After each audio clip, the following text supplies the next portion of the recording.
महानगरपालिकेचे पदाधिकारी, महापौर, उपमहापौर, सभापती, विरोधी पक्षनेता आणि इतर सभापतींसाठी वाहनाला लागणाऱ्या इंधन खर्चाच्या मंजुरीसाठी यांत्रिकी विभागामार्फत मंगळवारी स्थायी समितीच्या बैठकीसमोर ऐनवेळी प्रस्ताव सादर करण्यात आला होता।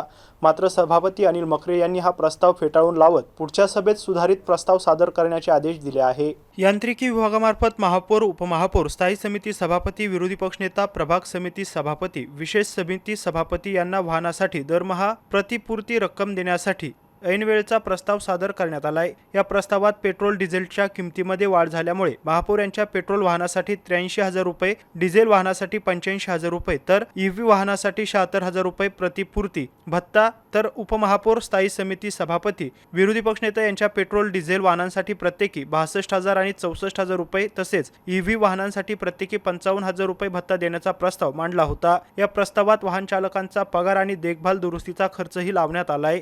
हा प्रस्ताव समोर येताच नगरसेवकांनी ईव्ही वाहनावर एवढा खर्च होतो का असा सवाल उपस्थित केलाय। तसेच ईव्ही वाहनासाठी प्रतिपूर्ती देण्याची आवश्यकता नाही असं नगरसेवकांनी सांगताच सभापती अनिल मखरे यांनी हा प्रस्ताव फेटाळून पुढील स्थायी समितीच्या बैठकीमध्ये नवीन प्रस्ताव सादर करण्याचे निर्देश संबंधित अधिकाऱ्यांना दिले आहे।